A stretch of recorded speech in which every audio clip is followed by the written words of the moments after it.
পড়া কমপ্লিট করে টেলিভিশনটা অন করতেই চোখ যেন কপালে উঠে গেল আমার। ঢাকা চর্যাপদ ব্যাংক থেকে 400 কোটি টাকা চুরি হয়ে গিয়েছে।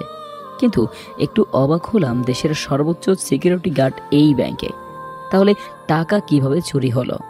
পরক্ষণেই টেলিভিশন থেকে স্পষ্ট ভেসে আসছে টাকাগুলো চুরি করা হয়েছে অনলাইনে ব্যাংকের মেইল অ্যাকাউন্ট হ্যাক করে।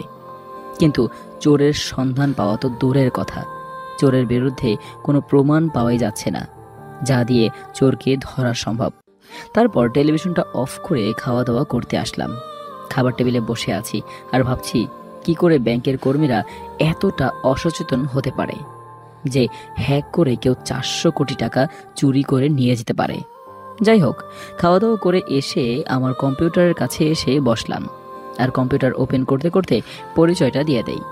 আমি আর যে সুমন, আর বাবা মায়ের 2 মাত্র সন্তান। এবার অনার্স প্রথম বর্ষে পড়ছি আর পাশাপাশি একটা ছোট কাজ করি। আর কাজটা হলো যে পদ্ধতিতে ব্যাংকের টাকা চুরি হয়েছে মানে আমি ছোটখাটো একজন হ্যাকার, তবে সেটা কেউ জানে না, আমার বন্ধু বান্ধব কেউ জানে না, আর তার পাশাপাশি আমার পরিবারের কেউ জানে না। ছোটখাটো কিছু অ্যাকাউন্ট হ্যাক করে নিজের অ্যাকাউন্টে টাকা নিয়ে আসি, আর এই হ্যাকিংয়ের টাকা দিয়েই মোটামুটিভাবে আমার পকেট খরচটা চলে যায়। যাই হোক, পরিচয় দিতে দিতে আমার কম্পিউটার অন হয়ে গিয়েছে। আজকে আর হ্যাকিংয়ের কোনো কাজ করতে ইচ্ছে করছে না, তাই কিছুক্ষণ কম্পিউটারে গেম খেলে শুয়ে পড়লাম। তারপর সকালে উঠে ফ্রেশ হয়ে খাওয়া দাওয়া করে কলেজের উদ্দেশ্যেই রওনা হলাম। কিছুক্ষণের মধ্যেই আমি কলেজে পৌঁছে গেলাম। কলেজে এসেই প্রথমে আমার বন্ধু সাকিবের সাথে দেখা। খবর জানিস কিছু? কোনো খবর? আরে চর্যাপদ ব্যাংকের খবর। ও হ্যাঁ, টেলিভিশনে দেখলাম তো। দোস্ত, আমার মনে হয় কোনো বিদেশিরা এই কাজ করেছে। তোর এমন কেন মনে হলো? কারণ বাংলাদেশে এমন কোনো হ্যাকার আছে নাকি? কি বলছিস তুই? ভুলে গেলি একবার আমেরিকারা বাংলাদেশে একটা ওয়েবসাইট হ্যাক করেছিল। তুই ঠিকই বলেছিস। তারপর দুজনে ক্লাসে চলে গেলাম। কলেজ ছুটির পর কোনো আড্ডা না দিয়ে সোজা বাসায় চলে আসলাম। বাসায় এসে খাওয়া দাওয়া করে কম্পিউটারের সামনে এসে বসলাম। কম্পিউটারটা অন করে ডেটা কানেকশন অন করতেই হঠাৎ কোথা থেকে যেন সামনে একটা লিংক চলে আসলো। লিংকটাতে প্রবেশ করে কিছুটা বুঝতে পারলাম যে এটা একটা গেমের মতো সিস্টেম, কিছুটা ব্লু হোয়েলের মতো। কিন্তু এটা শুধু ব্লু হোয়েলের মতো, কিন্তু ব্লু হোয়েল তো নয়। তাই আর না ভেবে লিংকের সকল শর্ত পূরণ করে নেক্সট স্টেপ চাপ দিলাম। আর তখনই ওপাশ থেকে একটা এসএমএস আসলো।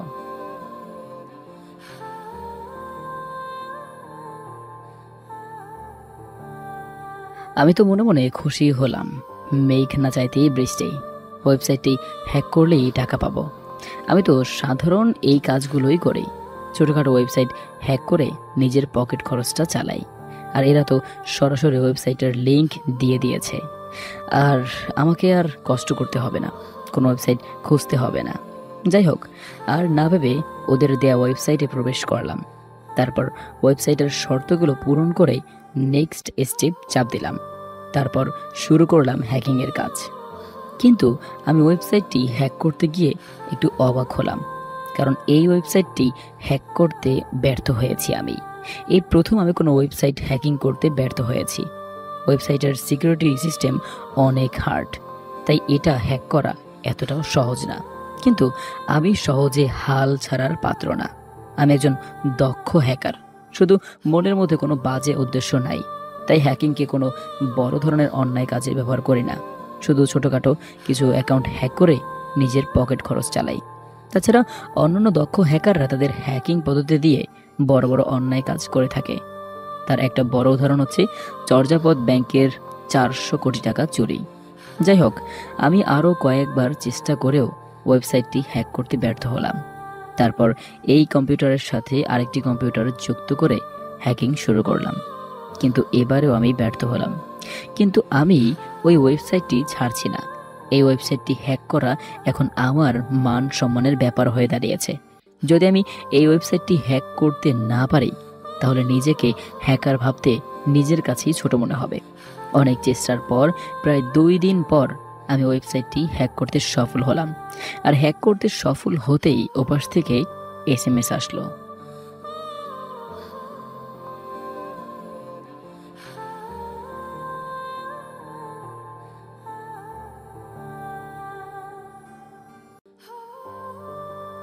তারপর ওরা আরও একটি ওয়েবসাইট দিল।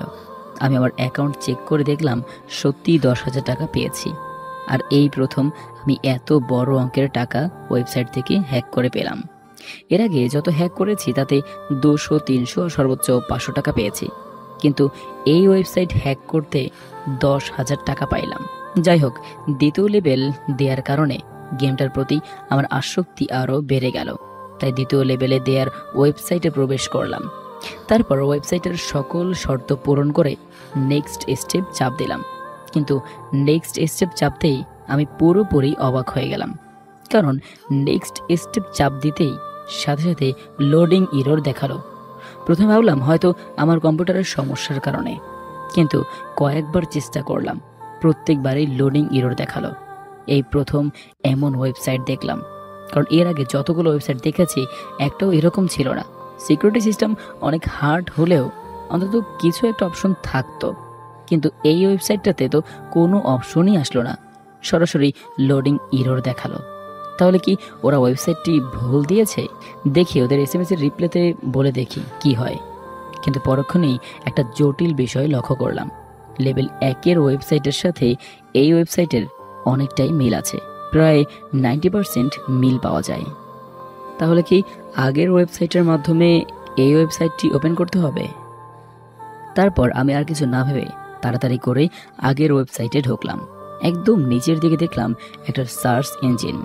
ওই সার্চ ইঞ্জিনে এই লেভেল 2-এর ওয়েবসাইটটি লিখে সার্চ দিলাম, কিন্তু সার্চ দেওয়ার পর এরকম লেখা আসলো, we not found this website, please past copy link if this website. এবার যেন একটু স্বস্তি পেলাম। তাড়াতাড়ি করে লেভেল 2-এর ওয়েবসাইটের লিঙ্ক কপি করে সার্চ ইঞ্জিনে পেস্ট করলাম।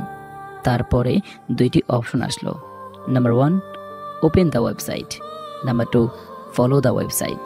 তারপর আগে ওয়েবসাইটটি ফলো করলাম, অতঃপর ওয়েবসাইটে প্রবেশ করলাম। অতঃপর ওয়েবসাইট হ্যাক করতে আমাকে আর কে ঠেকায়। ওয়েবসাইটটি হ্যাক করতেই আমার অ্যাকাউন্টে টাকা চলে আসলো, আর সাথে সাথে একটা SMS।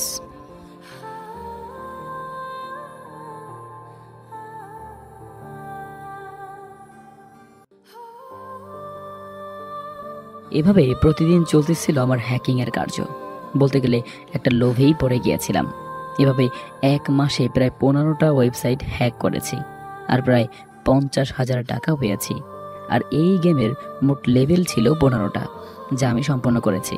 কিন্তু এর মধ্যে একটা সমস্যা হয়ে গেল। 15 নম্বর ওয়েবসাইটটি হ্যাক করার পর থেকে আমার অ্যাকাউন্টটা কেমন যেন উল্টাপাল্টা হয়ে গিয়েছে। আমার মনে হচ্ছে যেন কেউ আমার অ্যাকাউন্ট হ্যাক করে ফেলেছে। আমি আমার অ্যাকাউন্ট চেক করতে গিয়ে যা দেখলাম তাতে অবাক না হয়ে পারলাম না।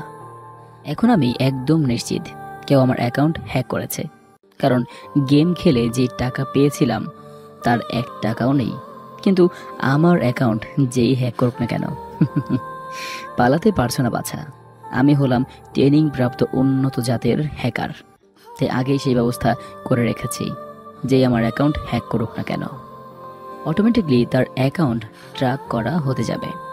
তাই দেখতে লাগলাম কার এত বড় সাহস আমার অ্যাকাউন্ট হ্যাক করে।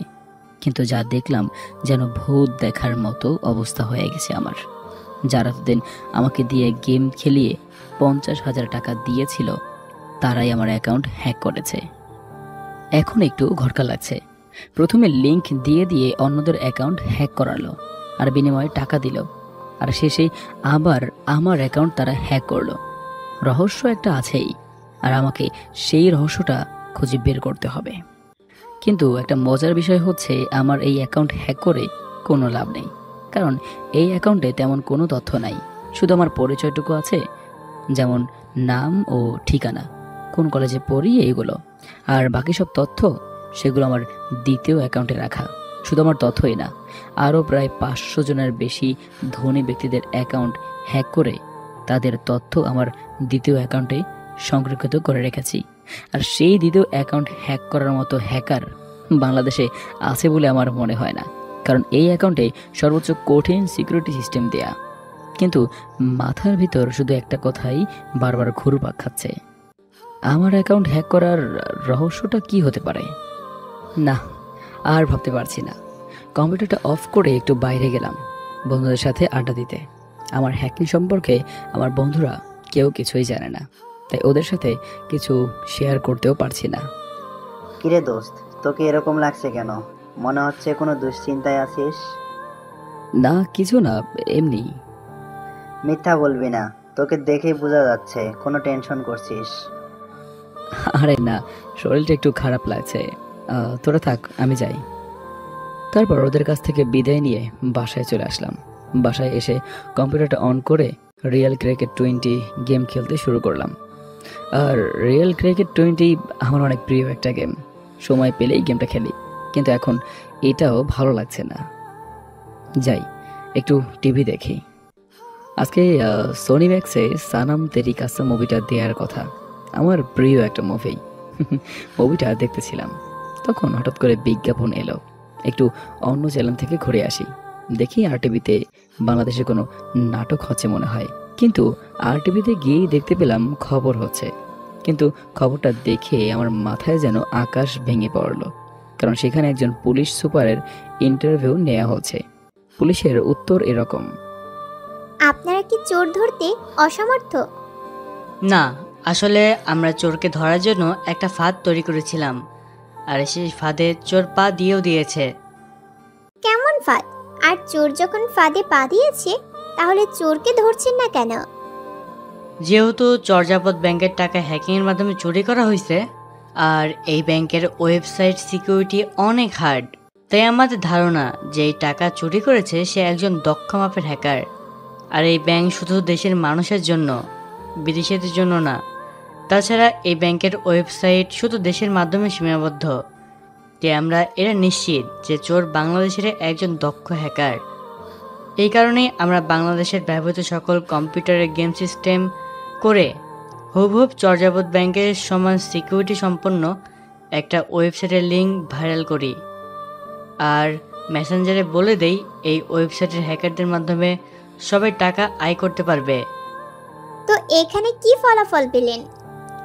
ওই ওয়েবসাইটটা হ্যাক করতে সবাই ব্যর্থ হলেও শুধুমাত্র একজন হ্যাকার ওই ওয়েবসাইটটা হ্যাক করতে সফল হয়েছে। তে আমাদের সন্দেহ সেই চোর, তাই আমরা তার কম্পিউটার হ্যাক করি, কিন্তু সেখানে কোনো প্রমাণ পাইনি। আপনারা কি নিশ্চিত যে ওই হ্যাকারই আসল চোর, যদি চোর অন্য কেউ হয়? সেটা এখনো বলতে পারছি না, যেহেতু আমাদের হাতে এখন কোনো বিরুদ্ধের কোনো প্রমাণ নেই। তাই ওকেই সন্দেহ রেখে আমরা আপাতত কেসটা চালিয়ে যেতে চাচ্ছি। আশা করি খুব শীঘ্রই চোরের সন্ধান পেয়ে যাব। কিন্তু আপনারা অনিশ্চিতভাবে একজনের উপর সন্দেহ করে কিভাবে চোর ধরবেন? দেখুন, আমরা যতদূর জানি একজন হ্যাকারের সাথে অন্য হ্যাকারদের সাথে সংযোগ থাকে, আর ও যেহেতু দক্ষ হ্যাকার তাহলে অবশ্যই অন্য সব হ্যাকারদের সাথেও সংযোগ থাকবে। তাই ওকে আমরা সন্দেহ তালিকায় রাখছি। যদিও চোর নাও হয় তাহলেও ওর মাধ্যমে আমরা চোরকে ধরতে পারবো। ওই হ্যাকারের পরিচয় কি দিতে পারবেন? দুঃখিত, আমরা ওই হ্যাকারের পরিচয় দিতে যাচ্ছি না। ওকে, আর আপনাদের দেয়া ওই ওয়েবসাইটটা কি বলতে পারবেন? এটা কি দেখলাম আমি? পুলিশ সুপারের বলা ওই ওয়েবসাইট তো একদিন আমি হ্যাক করছিলাম, আর আমার কম্পিউটারে তো ওই ওয়েবসাইট দ্বারা হ্যাক করা হয়েছে। তার মানে পুলিশ কি আমাকে সন্দেহ করছে? না, আমি আর ভাবতে পারছি না। ভাগ্য ভালো বলে ওই অ্যাকাউন্টে শুধু আমার একটা ছবি, পরিচয়পত্র আর ঠিকানা ছাড়া তেমন কোনোই তথ্য রাখছিলাম না। তথ্য থাকলেও হয়তো আমার তেমন কোনো বিপদ হতো না, কারণ আমি তো আর চুরি করিনি। তাই আমার বিরুদ্ধে চুরির কোনো প্রমাণ ওরা পেত না। কিন্তু আমি যেহেতু ওদের চোখে একজন দক্ষ হ্যাকার, তাই আমাদের ওরা অত সহজে ছাড়ছে না। আসলে চোরকে ধরার জন্য হয়তো আমাকে নিষ্ঠুরভাবে ব্যবহার করবে। কিন্তু কেন জানি ওই রিপোর্টারকে আমার অদ্ভুত লাগছে। রিপোর্টাররা সাধারণ তদন্ত সংগ্রহ করে সেটা প্রচার করে, কিন্তু এই রিপোর্টার হ্যাকারের পরিচয় জানতে চাইলো, আবার ওয়েবসাইটটাও জানতে চাইলো। কেমন অদ্ভুত একটা ব্যাপার। ভাবলাম কিছুদিনের জন্য হ্যাকিং কাজটা বন্ধ রাখবো। এসব চিন্তা করতে করতে রাত হয়ে গেল।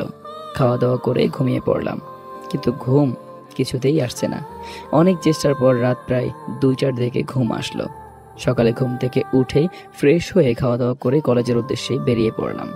কলেজে যেতেই সাকিবের সাথে দেখা। দোস্ত, খবর দেখছিস? কিসের খবর? আরে ব্যাংক চুরির খবর। পুলিশ তো একটা হ্যাকারকে সন্দেহ করছে। ও হ্যাঁ, দেখলাম তো। আচ্ছা, এগুলো বাদ দেই, একটা ভালো খবর আছে।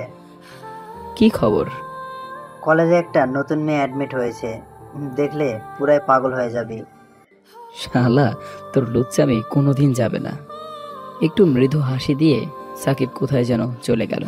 আমিও ক্লাসের দিকে যাচ্ছিলাম, আর তখনই একটা সুন্দরী মেয়ের সাথে ধাক্কা লাগলো। পড়ে যাওয়ার শব্দ। ঠাস। কি ভাবছেন, আমাকে থাপ্পড় মারছে? নিজেদের ভাবনাটা পাল্টান। আসলে মেয়েটি পড়ে যাওয়ার শব্দ। আহ, মেয়েটি দেখতে তো একদম পরীর মতো, যে কেউ ক্রাশ খাবে। আরে কেমন ছেলে আপনি? আপনার সামনে একটা মেয়ে পড়ে গেছে আর আপনি দাঁড়িয়ে দেখছেন। টেনে তুলুন আমায়। ভালোই তো। আমি ভাবছিলাম উঠেই হয়তো আমাকে একটা থাপ্পড় মারবে। এই মনে হয় একমাত্র মেয়ে যে একটা ছেলের সাথে ধাক্কা খেয়েও থাপ্পড় মারল না। মেয়েটির ডাকে আমি বাস্তবে ফিরলাম। এই যে এত কি ভাবছেন, টেনে তুলুন আমায়। বলেই মেয়েটি হাত বাড়িয়ে দিল, আর আমিও তার হাত ধরে টেনে তুললাম। আহ, কি নরম হাত! ওই ফিস ফিস করে কি বলেন? না কিছু না। আপনার নাম কি? স্টুপিড। একথা বলেই মেয়েটি চলে গেল। কিন্তু আমি বুঝতে পারলাম না এটা কি আমাকে গালি দিল নাকি নিজের নাম বলল। যাই হোক, নামটা কিন্তু অসাধারণ। তারপর আমি ক্লাসে চলে গেলাম। আমি আবার সবার মতো ক্লাসে হইচই করি না, একদম ভদ্র একটা ছেলে। তাই লাস্ট বেঞ্চে গিয়ে বসে পড়লাম। কিছুক্ষণ পর একটা সুন্দরী মেয়ে ক্লাসে প্রবেশ করলো। আরে, এ তো সেই মেয়েটি। ক্লাসে মাত্র একটা সিটই খালি আছে, আর সেটা হচ্ছে আমার পাশের সিট।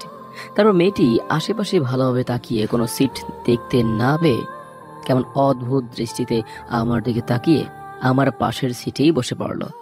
তার অদ্ভুত দৃষ্টির চাহনি দেখেই আমি তার প্রেমে পড়ে গেলাম।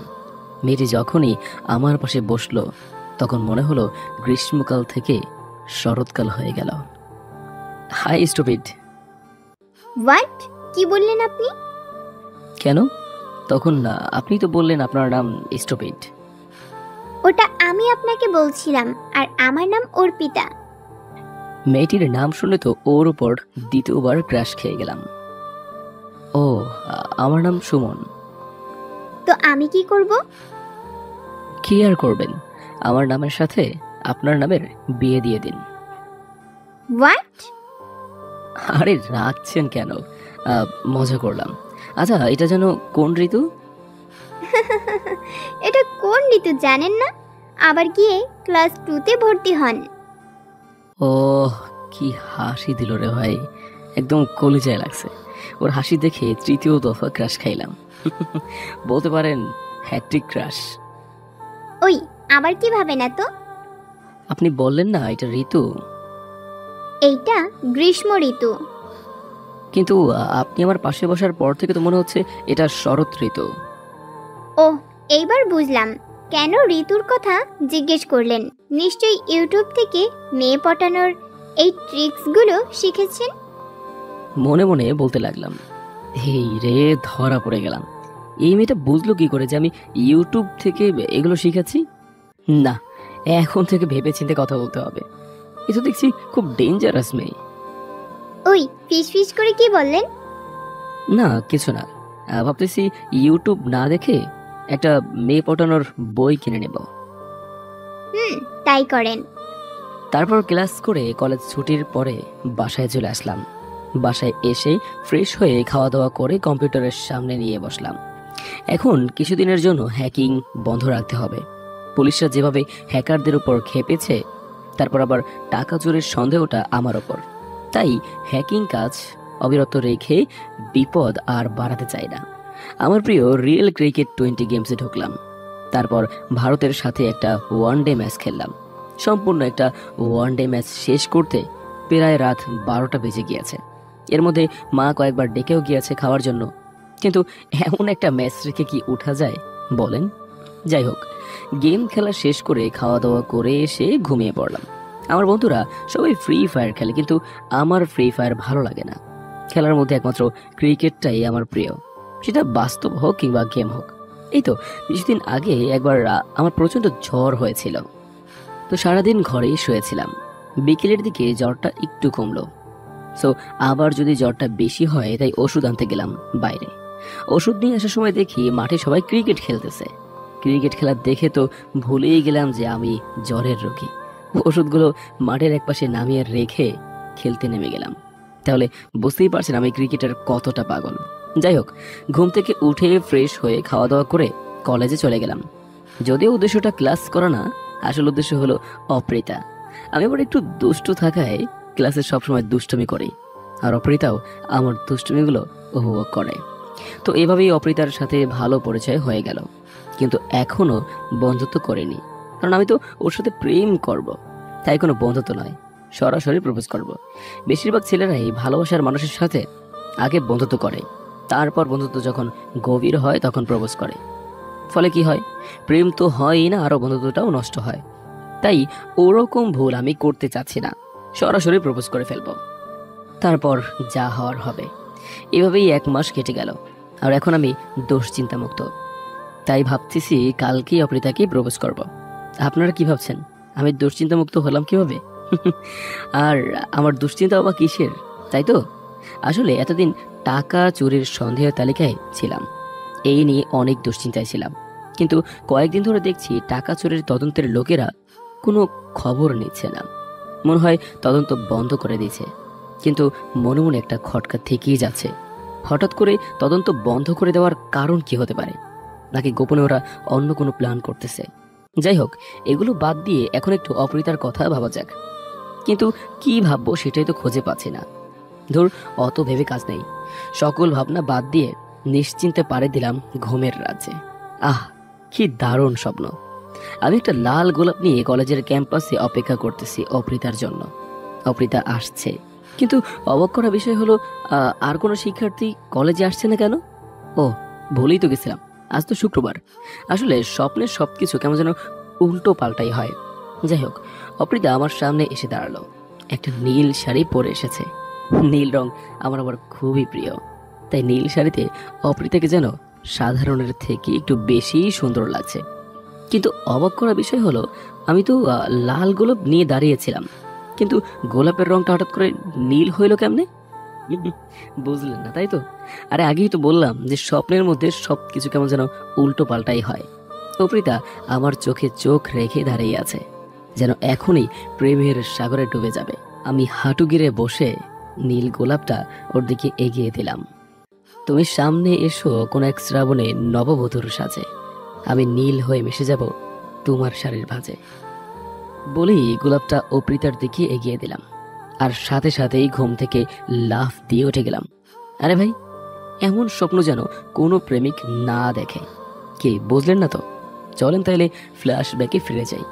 আমি যখন গোলাপটা অপ্রিতার হাতে দিলাম তখন ও গোলাপটা নেয়ার জন্য নিচের দিকে ঝুঁকতে লাগলো। আমি ভাবলাম হয়তো অপ্রিতাও হাঁটু গেড়ে আমাকে প্রপোজ করবে, ইতিহাসে রেকর্ড হয়ে যাবে যে একটা মেয়ে হাঁটু গেড়ে বসে একটা ছেলেকে প্রপোজ করেছে। কিন্তু পরবর্তীতে দেখি এর চেয়েও বড় রেকর্ড হয়ে গেল। ও তো পায়ের জুতা খুলে আমাকে মায়ের শুরু করলো। কি মাইর টেনে দিল রে ভাই! ঘুম ভাঙার পরেও যেন ব্যথা কমতেছে না। ভাগ্যিস ঘুমটা ভেঙে গিয়েছিল, নাইলে আজকে আমার ডেট দিয়ে হয়ে যাইতো।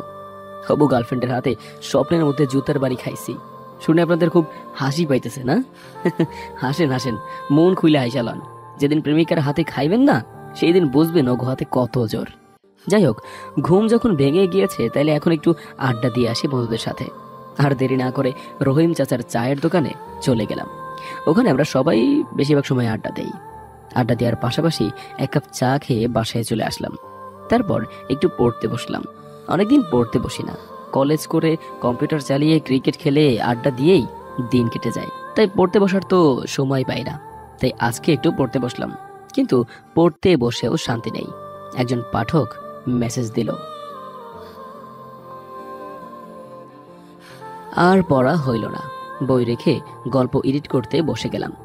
গল্প এডিট শেষ করে খাওয়া দাওয়া করে ঘুমিয়ে পড়লাম। সকালে উঠে ফ্রেশ হয়ে খাওয়া দাওয়া করে কলেজে চলে গেলাম। কলেজে গিয়ে অপ্রিতাকে খুঁজতে লাগলাম। ওই তো অপ্রিতা। এই অপ্রিতা, বলো। বিকেলে কি ফ্রি আছো? কেন? বিকেলে কলেজের পার্কে একটু আসতে পারবা? কেন? একটা সারপ্রাইজ আছে, বিকেল 5টার দিকে চলে আসবা, ওকে? ঠিক আছে, আসবো। এখন ক্লাসে যাও। কেন, তুমি ক্লাস করবে না? না, একটু কাজ আছে। তারপর অপরিতা ক্লাসে চলে গেল। আমি আর ক্লাস করলাম না। কলেজ থেকে চলে এলাম অপরিতার জন্য কিছু গিফট কিনতে। একটা লাল গোলাপ কিনলাম, একটা চকলেট বক্স আর একটা ডায়েরি কিনলাম। তারপর ওইগুলো নিয়ে বাসায় চলে আসলাম। বাসায় এসে ফ্রেশ হয়ে দিলাম একটা ঘুম। বিকেলে আবার পার্কে যেতে হবে। আজকে অপরিতাকে প্রপোজ করব, কিন্তু ভয় করছে, কে জানে কি হয়। যদি আবার কালকের স্বপ্নের মতো হয় তাইলে তো আমি শেষ। বিকেলে একটা চকলেট বক্স, একটা ডায়েরি আর একটা লাল গোলাপ নিয়ে পার্কে বসে আছি, কিন্তু এখনো অপরিতার কোনো দেখাই নেই। তাহলে কি অপরিতা আসবে না? না, কি ভাবছি এগুলো? হয়তো কোনো কারণে আসতে একটু দেরি হচ্ছে। আমি বসে বসে অপেক্ষা করতে লাগলাম। কিছুক্ষণ পর দূরে দেখতে পেলাম কেউ একজন আসছে। নীল শাড়ি পরা, চোখে কাজল, ঠোঁটে হালকা লিপস্টিক, একদম পরীর মতো লাগছে। এই যে মিস্টার, কি দেখছো?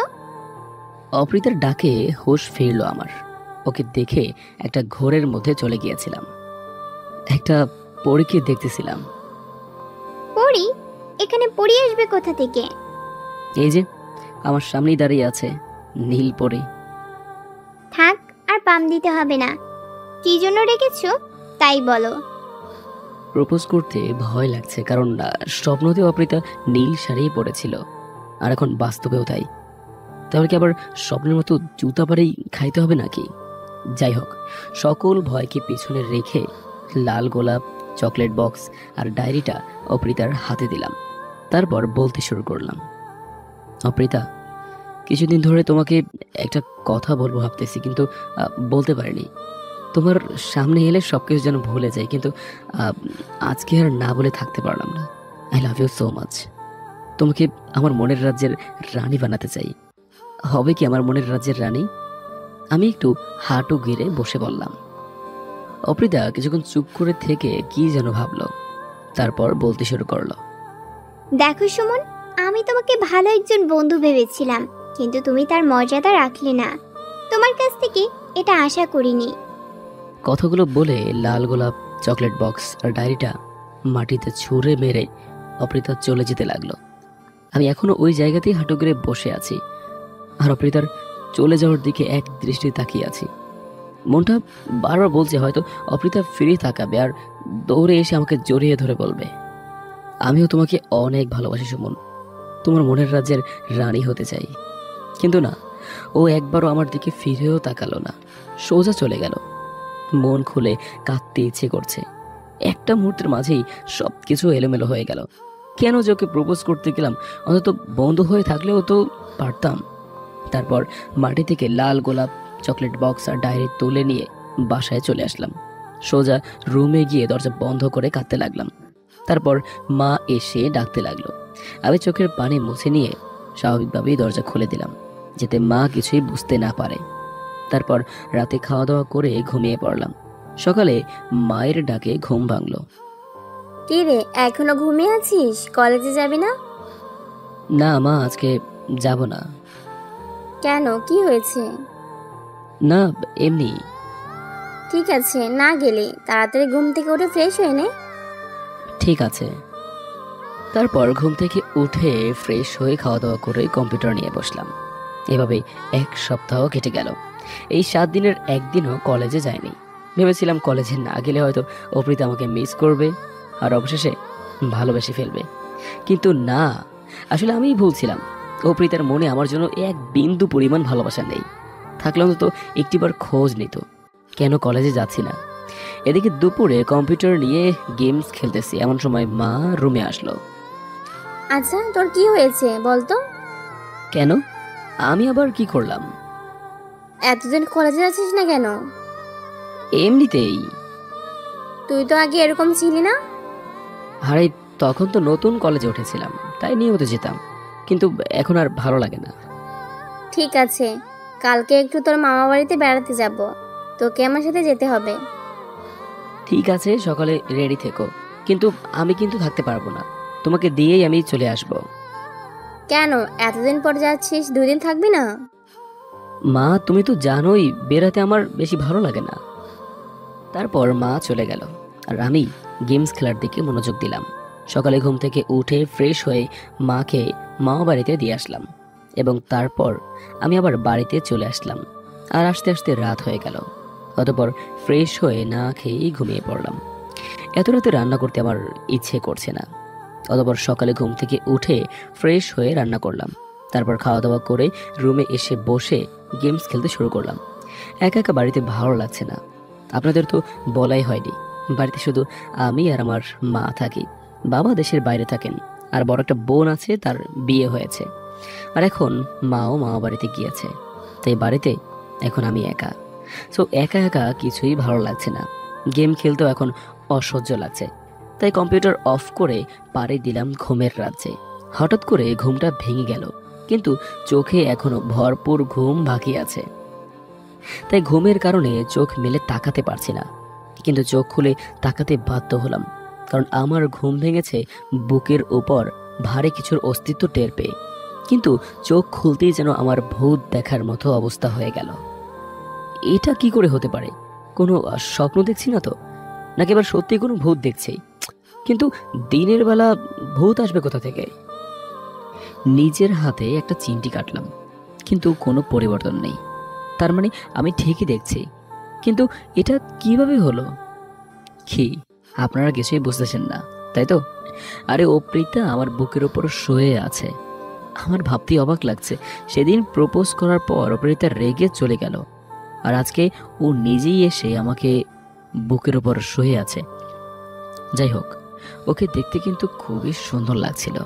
ওর চুলগুলো এলোমেলো ভাবে আমার মুখের ওপর জড়িয়ে আছে। আমি ওর চুলগুলো সরিয়ে দিতেই ওর ঘুমটা ভেঙে গেল, আর ঘুম ভাঙার সাথে সাথেই আমাকে জড়িয়ে ধরলো। আমি ওকে ছাড়াতে গেলাম, কিন্তু ও আমাকে আরো শক্ত করে জড়িয়ে ধরলো। আরে আরে কি করছো? দেখছো না কি করছি? তুমি তো আমাকে ভালোবাসো না, তাহলে জড়িয়ে ধরছো কেন? তুমি মনে হয় আমাকে ভালোবাসো। মানে কি বলছো তুমি? আমি তোমাকে ভালোবাসি না মানে? চাই ভালোবাসো। যদি ভালোই বাসতে তাহলে এভাবে না বলে নিরুদ্দেশ হয়ে যেতে না। আমি সেদিন তোমাকে পরীক্ষা করার জন্য তোমাকে ফিরিয়ে দিয়েছিলাম, আর তাতেই তুমি নিখোঁজ হয়ে গেলে। এই তোমার ভালোবাসা? আসলেই তো, অপ্রিতা তো ঠিকই বলেছে। ও একবার না করতেই আমি কলেজ যাওয়া বন্ধ করে দিলাম। আসলে এটা আমি ঠিক করিনি। ওকে সরি। কান ধরো। ওকে, এই যে গান ধরলাম, এখন তো খুশি? অনেক খুশি। তারপর অপ্রিতা আবার আমাকে জড়িয়ে ধরলো। ধরলো তো ধরলোই, আর ছাড়ার নাম গন্ধ নেই। এখন তো ছাড়ো। না ছাড়বো না, এভাবেই ধরে রাখবো সারা জীবন। আরে না ছাড়লে তো আমাকে না খেয়ে থাকতে হবে। মা বাড়িতে নেই, তাই আমাকেই রান্না করতে হবে। আর তুমি যদি এভাবে ধরে রাখো তাহলে রান্না করবো কিভাবে? তুমি রান্না করতে পারো? মায়ের কাছ থেকে শিখেছি। ওকে থাক, এখন আর তোমাকে রান্না করতে হবে না। তুমি শুয়ে থাকো, আমি রান্না করে আনছি। তারপর অপ্রিতা রান্না করতে গেল, আর আমি ফ্রেশ হয়ে এসে কম্পিউটারে গেম খেলতে লাগলাম। কিছুক্ষণ পর অপ্রিতা ডাকলো, এই রান্না হয়ে গেছে, আসো দুজনে একসাথে খাবো। তারপর খাবার টেবিলে গেলাম। দেখলাম সব কিছু টেবিলে সাজিয়ে রেখেছে অপ্রিতা। আহ কি কপাল, বিয়ের আগেই বউয়ের হাতে রান্না খাচ্ছি। খাবার খেয়ে তো আমি অবাক হয়ে গেলাম। এত সুন্দর রান্না! আমি তো ভাবতেই পারছি না অপ্রিতা এত সুন্দর করে রান্না জানে। অপ্রিতাকে ছেলের বউ হিসেবে পেলে আমার মা বাবাও তো অনেক খুশি হয়ে যাবে। তারপর দুজন একসাথে খাওয়া দাওয়া করলাম। চলো তোমাকে এখন পৌঁছে দিয়ে আসি। কি, তুমি আমাকে তাড়িয়ে দিচ্ছ? আরে তাড়িয়ে দেবো কেন? তোমার বাড়ি থেকে যদি টেনশন করে? বাড়িতে বলে এসেছি আমার ফিরতে দেরি হবে, তাই আর টেনশন করবে না।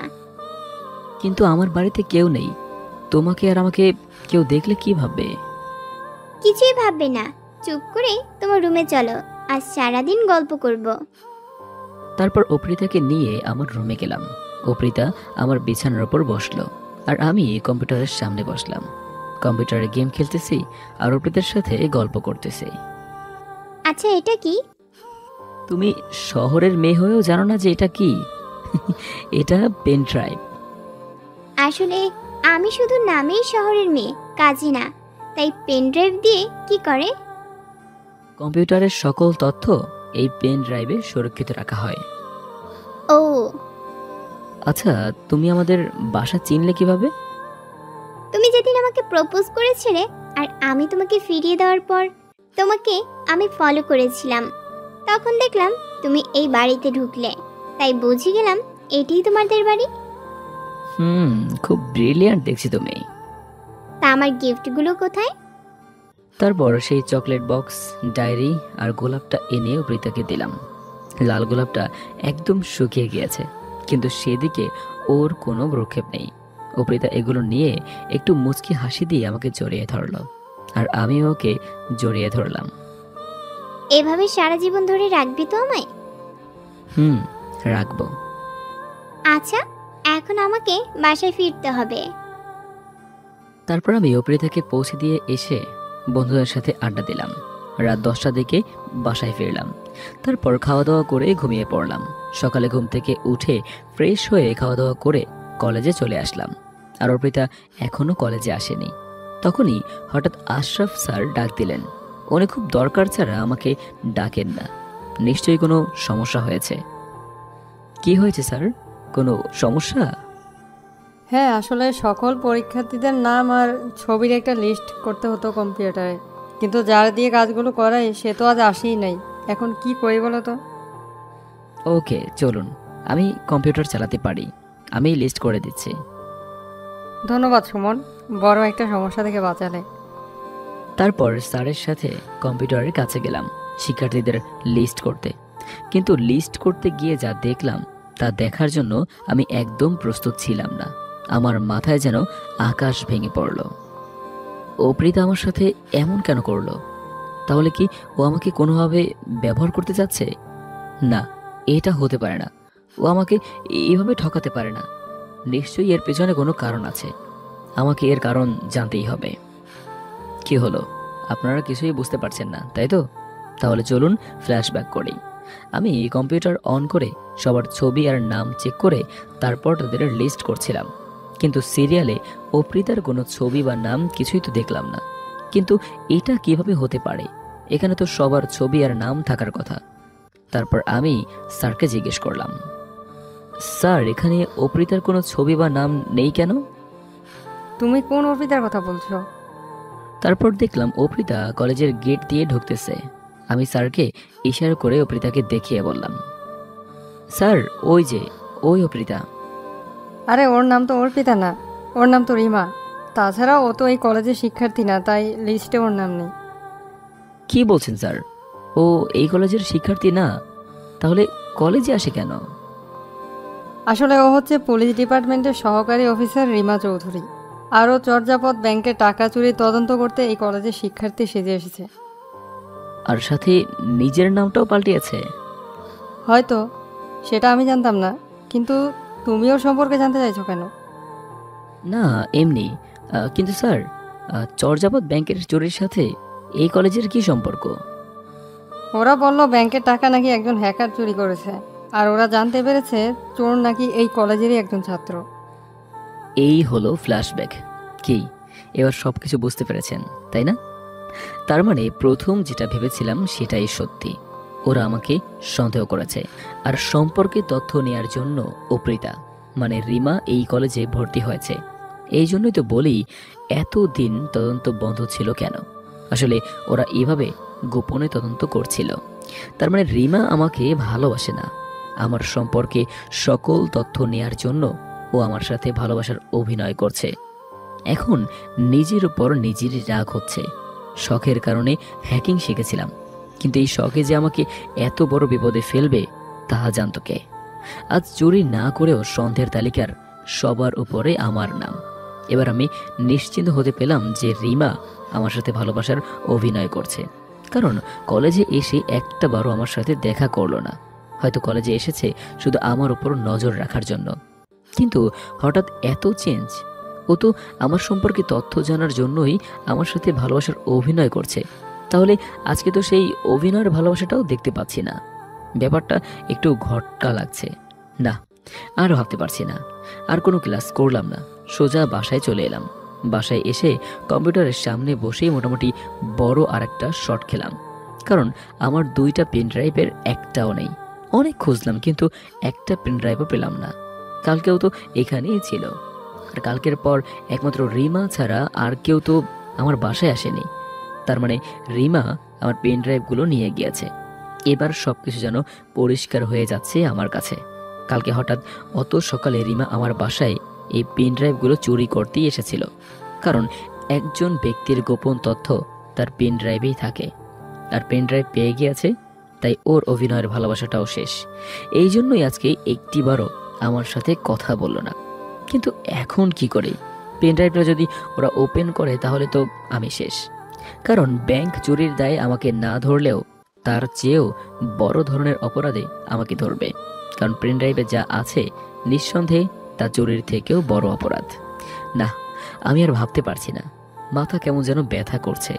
তাই বাসা থেকে বের হয়ে ফার্মেসিতে গিয়ে একটা পেন কিলার খেয়ে নিলাম। তারপর একটা সিগারেট ধরালাম। সিগারেট টানতেছি আর হাঁটতেছি। হঠাৎ দেখলাম রিমা কলেজের পাশেরই একটা পার্কের দিকে যাচ্ছে। ওর পিছু নেওয়া যাক। তারপর ওর পিছু নিয়ে পার্কের মধ্যে ঢুকলাম। কিন্তু অবাক করা বিষয় হচ্ছে পার্কের গেটে কোনো দারোয়ান নেই, আর তাছাড়া পার্কে কোনো লোকজনও নেই। শুধু আছে রিমা, আর ওপাশে একটা মধ্যবয়স্ক লোক বসে আছে। ওনার পরনে পুলিশের পোশাক। হঠাৎ খেয়াল করলাম ওনার উপরেই একটা সাইনবোর্ডে লেখা, পার্কে ঢোকা নিষেধ। পার্কে ঢোকা ধরা পড়লেই 5,000 টাকা জরিমানা। অথচ পার্কের গেটটা খোলা। আর কিছু না ভেবেই লুকিয়ে লুকিয়ে ঢুকে পড়লাম। ধরা পড়লে আবার 5,000 টাকা জরিমানা। তাই একটা গাছের আবডালে লুকিয়ে জানার চেষ্টা করতে লাগলাম রিমা কেন এসেছে এখানে। কিন্তু আর একটা অবাক করা ব্যাপার হচ্ছে, সাইনবোর্ডে জরিমানার কথা লেখা থাকার পরেও সেদিকে রিমার কোনো ভ্রুক্ষেপ নেই। ও স্বাভাবিকভাবেই পার্কের ভেতরে ঢুকছে, যেন ওর জরিমানা নিয়ে কোনো চিন্তাই নেই। তারপর দেখলাম রিমা ওই মধ্যবয়স্ক লোকটার পাশে গিয়ে বসলো। আর ভালোভাবে খেয়াল করে দেখলাম ওই মধ্যবয়স্ক লোকটা হচ্ছে পুলিশ ডিপার্টমেন্টের সবচেয়ে সিনিয়র অফিসার রশিদ শেখ। প্রায় দিনই ওনাকে টিভিতে দেখি, তাই চিনতে অসুবিধা হলো না। আড়াল থেকে শোনার চেষ্টা করতে লাগলাম ওরা কি কথা বলছে। এই সময়ে এখানে ডেকেছো কেন? স্যার, অনেক গুরুত্বপূর্ণ কথা আছে, তাই আপনাকে ডেকেছি। আর পার্কের ম্যানেজারকে বলে পার্ক খালি করিয়েছি। ও, এইবার বুঝলাম পার্কে আজকে লোক নেই কেন, আর সাইনবোর্ড টানানোর মানে কি। যাই হোক, ওদের কথার দিকে মনোযোগ দিলাম। স্যার, ওই ছেলের নাম সুমন, আর ও এই পাশের কলেজেই পড়ে। আমি ওর কম্পিউটারের পেন ড্রাইভ চুরি করেছি। পেন ড্রাইভ ওপেন করে ওর হ্যাকিং লিস্ট চেক করলাম, কিন্তু ওখানে চর্যাপদ ব্যাংকের কোনো ওয়েবসাইটই নেই। কি? ওর হ্যাকিং লিস্টের মাধ্যমে চর্যাপদ ব্যাংকের কোনো ওয়েবসাইট নেই? তার মানে ও চুরি করে নেই। তাহলে তো কেস অন্যদিকে ঘুরে গেল, আর এখন আসল চোরকে ধরা আরো কঠিন হয়ে গেল। স্যার, ও চুরি করেনি, কিন্তু ও যে কাজ করেছে তা চুরির থেকেও বড় অপরাধ। আর এই জন্য যত তাড়াতাড়ি সম্ভব আমাদের ওকে ধরতে হবে। কেন? আর কি জানতে পেরেছো ওর বিষয়ে?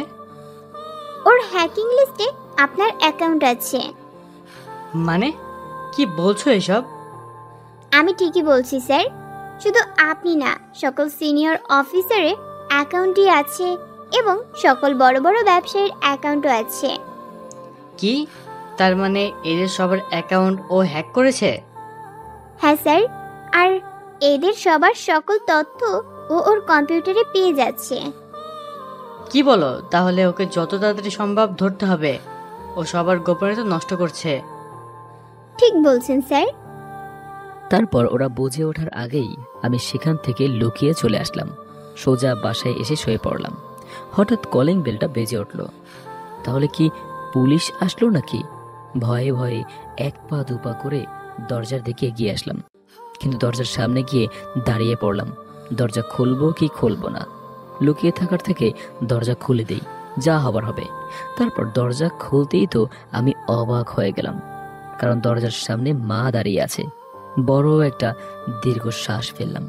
আমি তো ভাবছিলাম পুলিশ, তাহলে মা মামা বাড়ি থেকে ফিরেছে, কিন্তু মা হঠাৎ না বলেই চলে এলো যে। কি রে, দরজা খুলতে এতক্ষণ লাগলো কেন? ঘুমিয়েছিলাম তো টের পাইনি। ও, কিন্তু এত চিন্তিত লাগছে কেন? কই না তো, চোখে ঘুম তো তাই হয়তো। মিথ্যা বলবি না, মায়ের চোখ ফাঁকি দেওয়া অত সহজ না। মা বাদ দাও তো, কিন্তু হঠাৎ না বলেই চলে এলে যে। ও, তোকে তো বলাই হয়নি, আজকে রাতে তোর বাবা দেশে ফিরছে, তাই চলে এলাম। কি সত্যি বলছো মা? হ্যাঁ, আর তোর বাবা তোকে রিসিভ করতে যেতে বলেছে। ওকে, আমি রেডি হয়ে বের হচ্ছি। তারপর আমি গিয়ে ফ্রেশ হয়ে নিলাম। তারপর কম্পিউটার নিয়ে একটু গেম খেলতে খেলতেই সন্ধ্যা হয়ে গেল। তারপর রেডি হয়ে বেরিয়ে পড়লাম। 1 ঘন্টার মধ্যে এয়ারপোর্টে পৌঁছে গেলাম। গিয়ে দেখলাম বাবা দাঁড়িয়ে আছে, আমার জন্য অপেক্ষা করতেছে। তারপর বাবাকে নিয়ে বাসার দিকে রওনা দিলাম। কে রে, তোর আসতে এত দেরি হলো কেন? আমি সেই কখন থেকে অপেক্ষা করছি। আসলে হয়েছে কি বাবা, কম্পিউটার গেম খেলতে খেলতে কখন যে সন্ধ্যা হয়ে গিয়েছে বুঝতেই পারিনি, তাই দেরি হয়েছে। কম্পিউটার গেম কম খেলবে, এটা একটা বাজে নেশা। ঠিক আছে। তা তোর পড়াশোনা কেমন চলতেছে? এই তো বাবা, ভালোই। পরীক্ষায় কিন্তু ক্লাস পেতে হবে। বাবা, এতদিন পরে দেশে ফিরেছ, এখন পড়াশোনার কথা বাদ দাও তো। তুই এখনো ছোটই থেকে গেলে, পড়াশোনার কথা শুনতেই চাস না। বুঝতে পারছো। তারপর কিছুক্ষণের মধ্যেই আমরা বাসায় পৌঁছে গেলাম। বাসায় এসেই দেখি মা অনেক ভালো ভালো রান্না করে টেবিলে সাজিয়ে রেখেছে। তারপর আমি, বাবা আর মা একসাথে খাওয়া দাওয়া করে অনেক গল্প করলাম। বুঝতেই তো পারছেন, এতদিন পর বাবা দেশে ফিরলো, অনেক সময় গল্প করলাম। তারপর নিজের রুমে গিয়ে ঘুমিয়ে পড়লাম। বাবা বাড়িতে আসায় মনটা অনেক ভালো, তাই রাতে ঘুমটা অনেক ভালো হলো। কিন্তু ভালো সময়টাও বেশিক্ষণ স্থায়ী হলো না। সকালে হইচইয়ের শব্দে ঘুমটা ভেঙে গেল। রুম থেকে বেরিয়ে দেখলাম কয়েকজন পুলিশ এসেছে বাড়িতে, সাথে রিমাও আছে। এতে আমি একটু অবাক হইনি, কারণ আমি আগে থেকেই জানতাম যে ওরা যে কোনো সময় আমাকে ধরতে আসবে। কিন্তু মা বাবাকে কি জবাব দেব? এরকম হাজারো প্রশ্ন মাথায় নিয়ে সবার সামনে আসলাম, আর সাথে সাথে রিমা আমাকে হাত করা পরিয়ে দিল। আমার ছেলেকে কেন নিয়ে যাচ্ছেন? কি করেছে ও? হ্যাঁ ঠিকই তো, কি করেছে ও? আপনাদের ছেলে একজন মোস্ট ওয়ান্টেড হ্যাকার। রিমার কথা শুনে বাবা মা যেন আকাশ থেকে পড়লো। দুজন দুজনার দিকে তাকাচ্ছে, কিন্তু কেউ কোনো কথা বলছে না। তারপর আমাকে পুলিশের জিপে তোলা হলো। মা বাবা আমার চলে যাওয়ার দিকে এক দৃষ্টিতে তাকিয়ে আছে। কিছুক্ষণের মধ্যেই আমরা থানায় পৌঁছে গেলাম। তারপর আমাকে জেলে নিয়ে যাওয়া হলো। আমি জেলের মধ্যে বসে আছি। তার কিছুক্ষণ পর রিমা জেলে প্রবেশ করলো। বল, কেন সকল বড় বড় ব্যক্তিদের অ্যাকাউন্ট হ্যাক করছিস? বলবো না, আপনার যা ইচ্ছা করতে পারেন। বলবি না? এই দেখ কি করি। এই কথা বলেই রিমা লাঠি দিয়ে আমার 2 পায়ে 2টা বাড়ি দিল। আমার ভাবতেই অবাক লাগছে, রিমা অভিনয়টা কত সুন্দর করে করতে পারে। এত সুন্দরভাবে ভালোবাসার অভিনয় করলো। আর আজ আমাকে তুই করে কথা বলছে, আর আমাকে মারতেও একটাবার ওর মনটা বাধা দিল না। রিমা আমাকে আরো কয়েকটা বাড়ি দিল। এইবার বুঝলাম আমার বন্ধুরা সবাই পুলিশকে এতটা ভয় পায় কেন। যাই হোক, রিমা যখন আমাকে আবার মার দিতে যাবে, তখনই পার্কের সেই অফিসার জেলের মধ্যে ঢুকলো। রিমা, ওকে মারা বন্ধ করো। না স্যার, ওকে আজ আমি মেরেই ফেলবো। ও কিছুতেই কিছু বলতে চাইছে না। রিমার কথাগুলো শুনে আবার অনেক কষ্ট লাগলো, কিন্তু কষ্টগুলো মনে জমা রেখে স্বাভাবিক থাকার চেষ্টা করলাম। তারপর অফিসার থাকায় রিমা আমাকে মারা বন্ধ করলো। দেখো সুমন, তুমি যে কাজ করছো তার কোনো ক্ষমা নেই, তবুও তোমাকে আমরা ছাড়তে পারি যদি তুমি আমাদের একটা কাজ করে দাও। কি কাজ করতে হবে বলুন? আমি জানি তুমি একজন দক্ষ হ্যাকার, আর চোরকে একমাত্র তুমিই ধরতে পারবে। তাই চোর ধরতে তোমাকে আমাদের সাহায্য করতে হবে। কি বলছেন স্যার? ও একজন ক্রিমিনাল আর ও ধরবে চোর? রিমা, এখন চোর ধরতে আমাদের একমাত্র সুমনে সাহায্য করতে পারে। কিন্তু স্যার। কোনো কিন্তু না। কি সুমন, তুমি সাহায্য করবে না আমাদের? ঠিক আছে স্যার, আমি যথাসম্ভব চেষ্টা করব। হঠাৎ অফিসারের ফোনে একটা ফোন আসলো, আর ফোনটা রিসিভ করে কথা বলে অফিসার কেমন যেন উদাস হয়ে গেল। কি হয়েছে স্যার? চর্যাপদ ব্যাংকে থেকে আবার 200 কোটি টাকা চুরি হয়েছে। কি বলছেন স্যার? সুমন, তুমি কিছু একটা করো। আমি চেষ্টা করে দেখি কি করা যায়। তারপর আমাকে ছেড়ে দেওয়া হলো। আমি দেরি না করে সোজা বাসায় চলে গেলাম। দরজার বাইরে কলিং বেল দিতেই বাবা এসে দরজা খুলে দিল, কিন্তু বাবার চোখের দিকে তাকানো যাচ্ছে না, যেন রাগে অগ্নিতে জ্বলে পড়ে যাচ্ছে। আমি মাথা নিচু করে ভেতরে ঢুকলাম। বল, কি করেছিস তুই? আজ তোর জন্য বাড়িতে পুলিশ ঢুকলো। বাবা, আমি কিছু করিনি। চুপ কর তুই। কিছু না করলে পুলিশ তোকে এমনি এমনি নিয়ে গেছে নাকি? যদি অপরাধ করতাম তাহলে কি আমাকে ছেড়ে দিত নাকি? আসলে পুলিশের আমাকে দরকার পড়েছে। আমি জানতাম আমার ছেলে কোনো অপরাধ করতে পারে না। থাক, এতক্ষণ রাগ দেখিয়ে এখন আবার ঢং। তোমরা এখন ঝগড়া করো, আমার তো আর ক্ষুধা লাগে নাই। ও তাই তো, তুই বস, আমি খেতে দিচ্ছি। তারপর মা খাবার বেড়ে দিল। আমি খাবার খেয়ে আমার রুমে গিয়ে ঘুমিয়ে পড়লাম। সকালবেলা ঘুম থেকে উঠে ফ্রেশ হয়ে খাওয়া দাওয়া করে টিভি অন করতেই মাথা নষ্ট করা একটা খবর দেখলাম। আজকে সকালেও নাকি আবারও চর্যাপদ ব্যাংকের ওয়েবসাইট থেকে হ্যাক করা হয়েছে এবং হ্যাক করে 30 কোটি টাকা চুরি হয়েছে। এবার একটু অবাক লাগছে, পরপর 2 দিন টাকা চুরি হলো। এটা কোনো সাধারণ হ্যাকারের কাজ নয়, অনেক দক্ষ কোনো হ্যাকার এই কাজটা করেছে, আর এর বিরুদ্ধে কোনো প্রমাণ পাওয়াও যাচ্ছে না। কিন্তু ভাববার বিষয় হলো, ও চায়টা কি? বারবার একই ব্যাংক থেকে কেন চুরি করছে, আর শুধুমাত্র ধনী ব্যক্তিদের অ্যাকাউন্টগুলো থেকেই টাকা চুরি করছে। এভাবেই 1 সপ্তাহ কেটে গেল, আর এই 7 দিনের প্রতিদিনই চর্যাপদ ব্যাংক থেকে টাকা চুরি হয়েছে একই রকম হ্যাকিং পদ্ধতিতে, আর প্রতিদিনই কোনো ধনী ব্যক্তির অ্যাকাউন্ট থেকে টাকা চুরি হয়েছে। এমন সময় হঠাৎ রিমা ফোন করলো। নাম্বারটা এখনো সেভ করা আছে। আমি আর দেরি না করে তাড়াতাড়ি থানায় চলে গেলাম। থানায় গিয়ে দেখলাম রিমা উদাস হয়ে বসে আছে। ম্যাডাম, ডাকছেন কেন? একটু বসো, অফিসার সাহেব আসছেন, উনিই তোমাকে ডেকেছে। আমি চুপচাপ বসে আছি রিমার সামনে। রিমাও কোনো কথা বলছে না, মাথা নিচু করে বসে আছে। ওই অফিসার সাহেব তো এখনো এলেন না। আর একটু অপেক্ষা করো, ঢাকা থেকে আসতেছেন, একটু সময় তো লাগবেই। ঠিক আছে, আমি আসছি। অফিসার সাহেব আসলে আমাকে ফোন দিয়েন। কেন, আমার সামনে বসে থাকতে কি সমস্যা হচ্ছে? বুঝলাম না।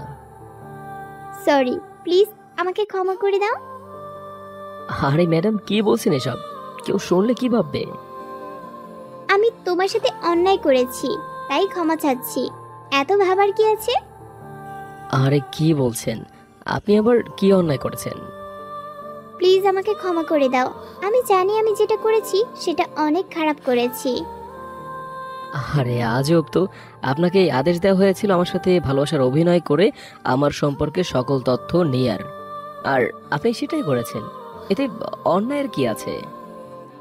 তোমার সাথে ভালোবাসার অভিনয় করতে করতে কখন যে তোমাকে সত্যি সত্যি ভালোবেসে ফেলেছি বুঝতেই পারিনি। আমাকে আর একটা সুযোগ দিবে? দুঃখিত ম্যাডাম, একবার কেউ বিশ্বাস ভাঙলে তাকে দ্বিতীয়বার বিশ্বাস করার অভ্যাস আমার নেই। এমন সময় অফিসার সাহেব চলে এলেন। সুমন, তুমি কিছু একটা করো, যেভাবেই হোক চোরকে ধরতেই হবে। আমারও তাই মনে হয়। তোমার যা কিছু দরকার আমাকে বলো, কিন্তু যত তাড়াতাড়ি সম্ভব পারো চোরকে ধরো। তেমন কিছুই লাগবে না, শুধু একটা জিপিএস মেশিন লাগবে। চর্যাপদ ব্যাংকে যে কয়জনের অ্যাকাউন্ট খোলা আছে সবার অ্যাকাউন্টের সাথেই জিপিএস সংযোগ করতে বলেন। ঠিক আছে, আমি আজকে ব্যাংকের ম্যানেজারকে বলে ব্যবস্থা করছি। আর এই বিষয়ে কোনো নিউজ টিভি চ্যানেলে দিবেন না। ঠিক আছে। তারপর অফিসার চলে গেল। আর আমিও চলে আসছিলাম।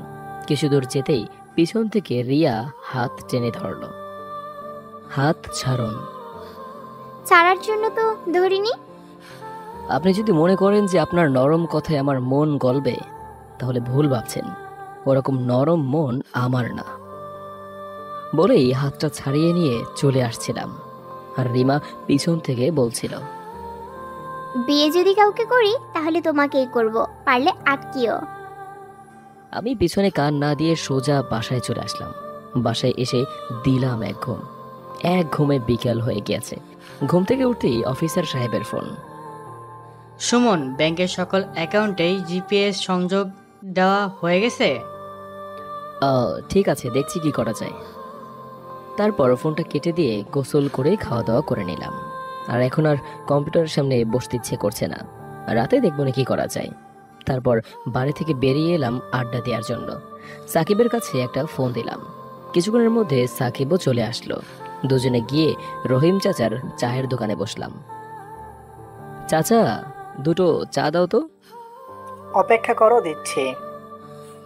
তারপর রহিম চাচা আমাদের দুজনকে 2 কাপ চা দিল।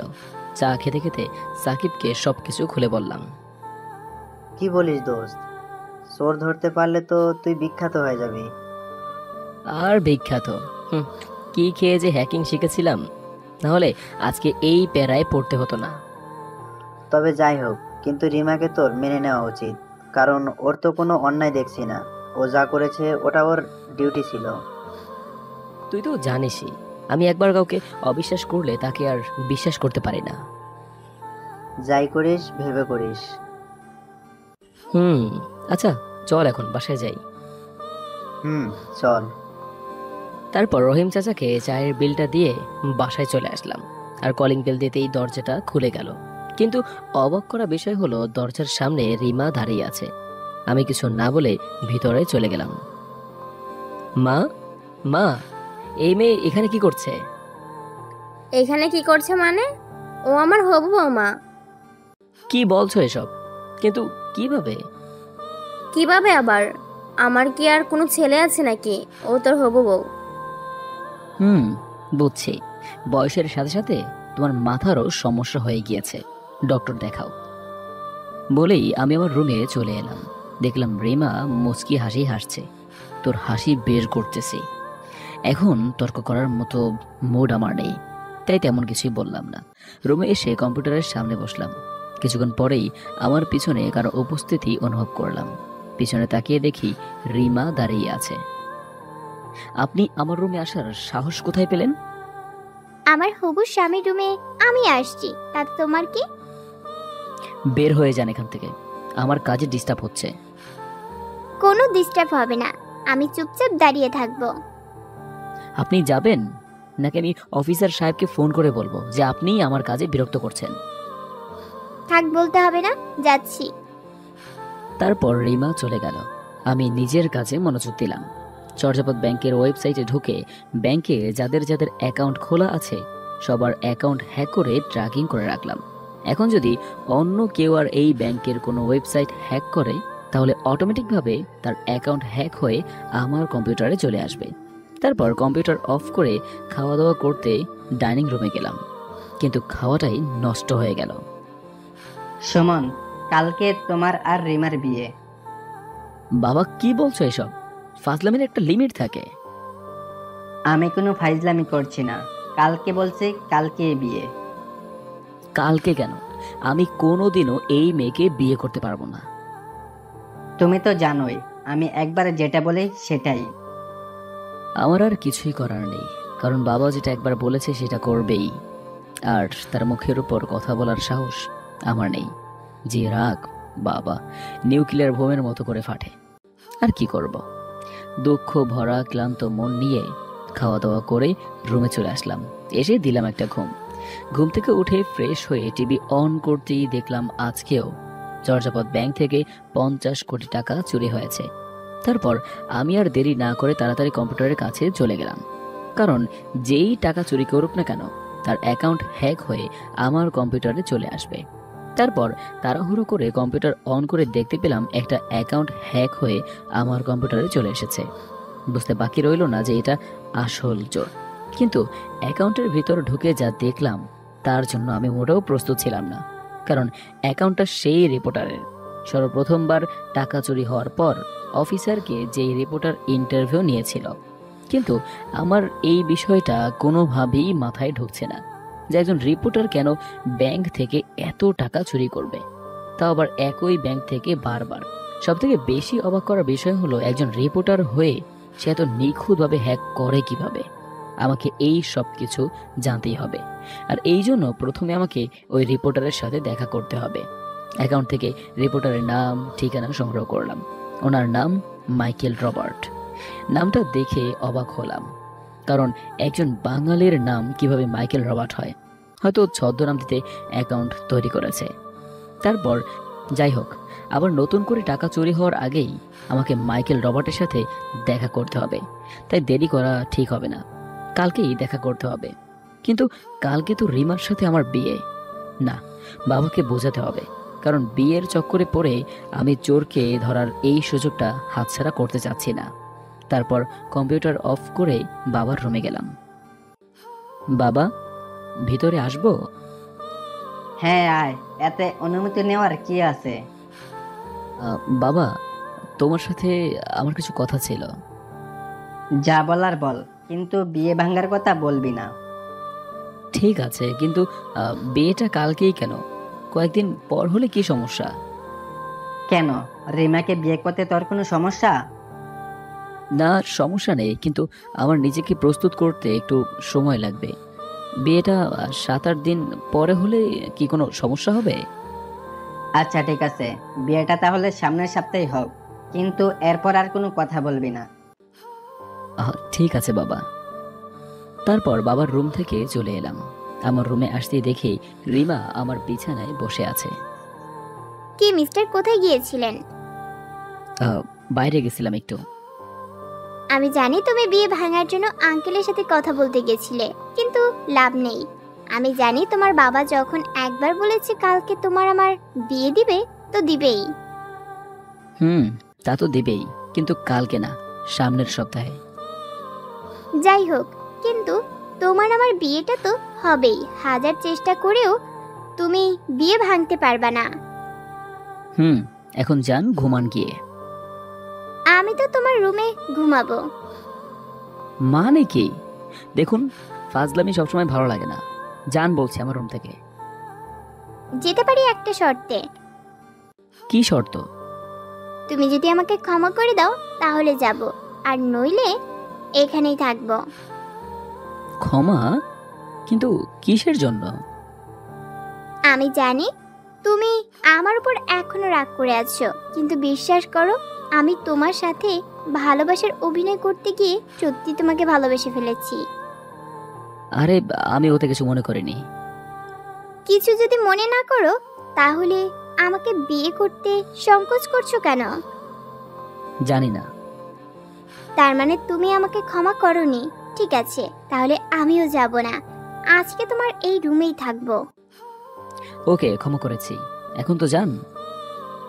সত্যি বলছো তো? সত্যি সত্যি সত্যি। তারপর রিমা আমাকে একটা কিস করে ওর রুমে চলে গেল। আমিও ঘুমিয়ে পড়লাম।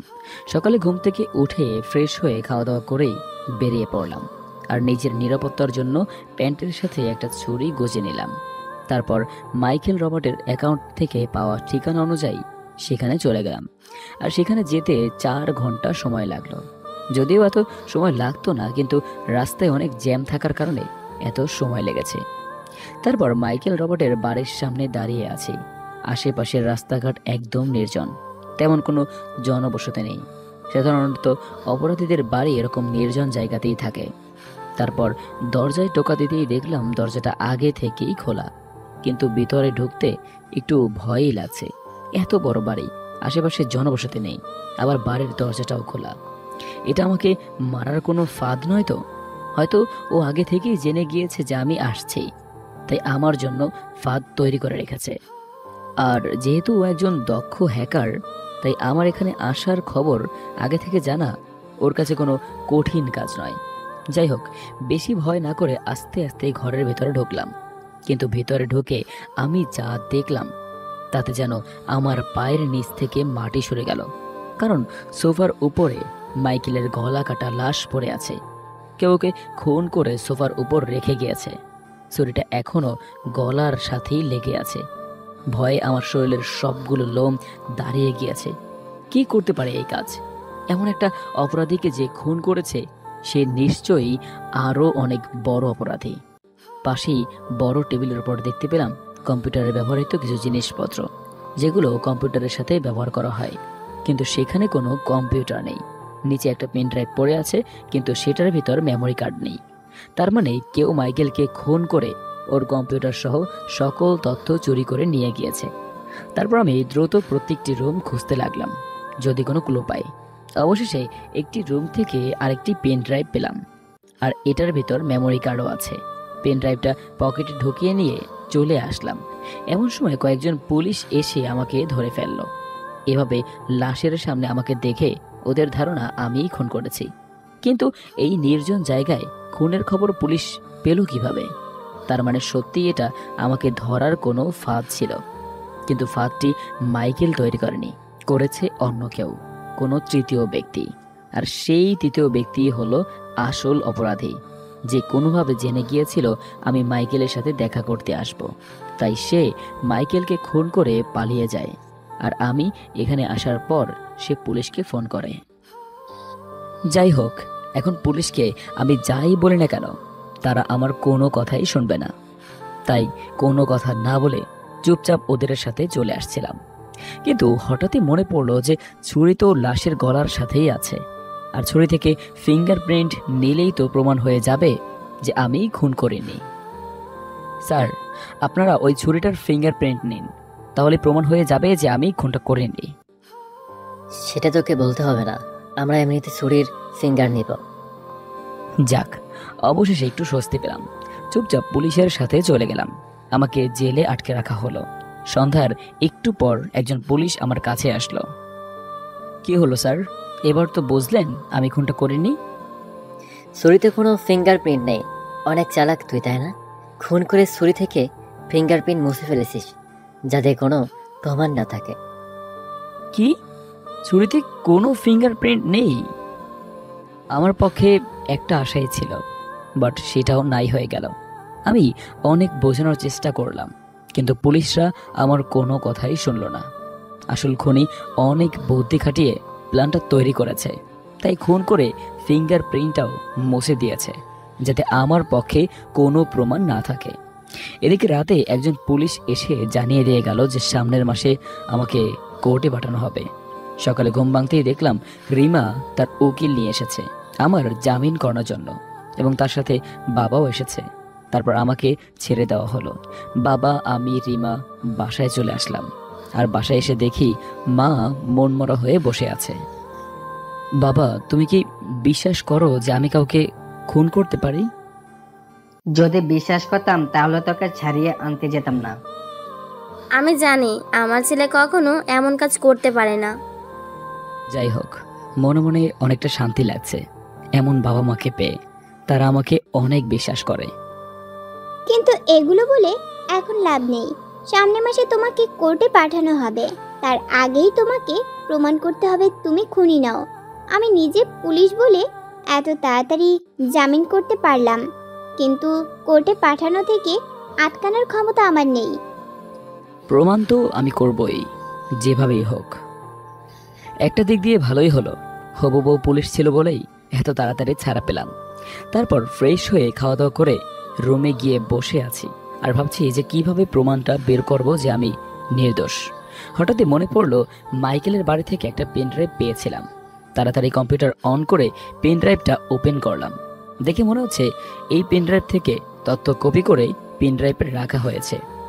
আর তখনই মনে পড়লো মাইকেলের বাড়ি থেকে আরও একটা পেন ড্রাইভ পেয়েছিলাম, যেটাতে মেমোরি ছিল না। হয়তো সেই মেমোরি থেকেই তথ্য কপি করে এই পেন ড্রাইভে রাখা হয়েছে। যাই হোক, মাইকেলের বুদ্ধির প্রশংসা করতেই হয়। তাড়াতাড়ি করে পেন ড্রাইভের সকল তথ্য দেখতে লাগলাম। দেখতে দেখতে একটা অ্যাকাউন্টে চোখ পড়ল, আর ওই অ্যাকাউন্ট দিয়েই মাইকেলের অ্যাকাউন্ট হ্যাক করা হয়েছে অনেকদিন আগে। তারিখটা দেখে একটু অবাক হলাম।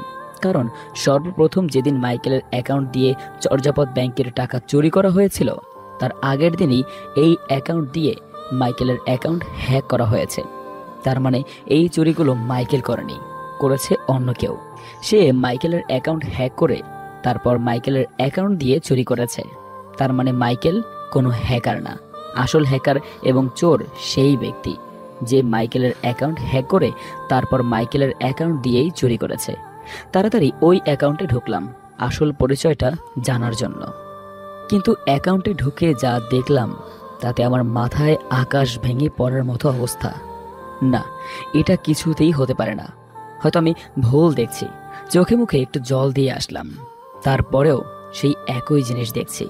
অ্যাকাউন্টের মধ্যে রিমার সুন্দর একটা পিকচার দেখা যাচ্ছে। একটু উত্তেজিত হয়ে তাড়াতাড়ি করে সকল ডিটেলস চেক করলাম। হ্যাঁ, আমি যা ভেবেছি সেটাই সত্যি। অ্যাকাউন্টে দেয়া সকল তথ্যই রিমার। তার মানে এইটা রিমার অ্যাকাউন্ট। তাহলে কি এতদিন হ্যাক করে চর্যাপদ ব্যাংকের টাকাগুলো রিমাই চুরি করেছে? আর চুরিগুলো নিজের অ্যাকাউন্ট দিয়ে করেনি। রিমা প্রথমে মাইকেলের অ্যাকাউন্ট হ্যাক করে আর তারপর মাইকেলের অ্যাকাউন্ট দিয়ে এই চুরিগুলো করে, যাতে ধরা পড়লে মাইকেল ধরা পড়ে। কিন্তু যদি এরকমই হয় তাহলে এই তথ্যগুলো মাইকেল তার পেনড্রাইভে কিভাবে রাখলো?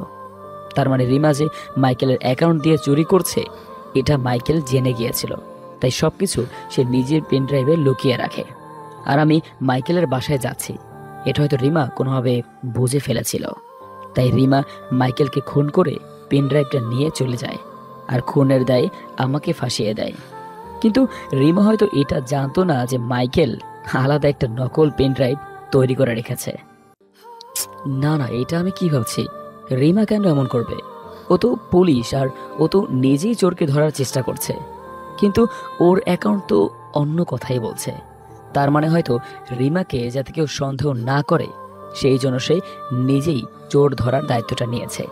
কিন্তু রিমা আমাকে বিয়ে করতে চাচ্ছে কেন? তাহলে কি রিমা আমার কোনো ক্ষতি করতে চাইছে? যদি এমনটাই হয় তাহলে আমাকে এই বিয়েটা বন্ধ করতেই হবে। কিন্তু এখন যদি বাবাকে বলি তাহলে বাবা বিশ্বাস করবে না। বাবা ভাববে যে আমি বিয়ে বন্ধ করার জন্য সাজিয়ে কোনো গল্প বলছি। তাই এখনই বাবাকে কিছুই বলবো না, যা বলার বিয়ের দিন বলবো। রিমার ভালো মানুষের মুখোশ খুলে দেব আর নিজেকে নির্দোষ প্রমাণ করব। এইদিকে মা ভাত খেতে ডেকেছে, তাই কম্পিউটারটা বন্ধ করে খাবার টেবিলে চলে গেলাম। আমার সামনের চেয়ারে রিমা বসে আছে, সবাই হাসি খুশি ভাবেই গল্প করছে, কিন্তু আমি চুপচাপ ভাত খাচ্ছি আর মনে মনে রিমাকে বলছি, তোমার এই হাসি খুশি মুখের আসল মুখোশ খুব তাড়াতাড়ি খুলে দেব। তারপর খাওয়া দাওয়া শেষ করে একটু টেলিভিশনের সামনে গিয়ে বসলাম। রিমাও আমার পাশেই বসে আছে। হঠাৎ রিমা আমার কাঁধে মাথা রাখলো। কিছু বলতে গিয়েও পারলাম না, তার আগেই রিমা তার ঠোঁট আমার ঠোঁটের সাথে এক করে দিল। তারপর আমি ওকে ছাড়িয়ে নিয়ে উঠে দাঁড়ালাম, টেলিভিশন বন্ধ করতে যাব। ঠিক তখনই ঘটল আর একটা অবাক করা কাহিনী। নিউজে বলছে আজকে আবারও চর্যাপদ ব্যাংক থেকে চুরি হলো 10 কোটি টাকা। কিন্তু এটা কিভাবে সম্ভব? আসল চোর তো রিমা, কিন্তু রিমা তো আমার পাশেই বসে আছে। আর তাছাড়া রিমার কাছে কোনো কম্পিউটার নেই। তাহলে কি আমার অগোচরে রিমা অন্য কোথাও গিয়ে কম্পিউটার চালায় আর হ্যাকিং করে? হঠাৎ রিমার ডাকে ঘোর কাটলো। আর কত সুমন, এবার তো চোর ধরার একটা উপায় বের করো। রিমার কথা শুনে মনে মনে অনেক রাগ হচ্ছিল। নিজে চুরি করে আবার চোর ধরতে বলছে, না জানে সুযোগ পেলে কোনো ব্যক্তির ঘাড়ে নিজের দোষটা চাপিয়ে দেবে। চেষ্টা তো অনেক করছি, কিন্তু চোরের কোনো সন্ধান তো পাচ্ছি না।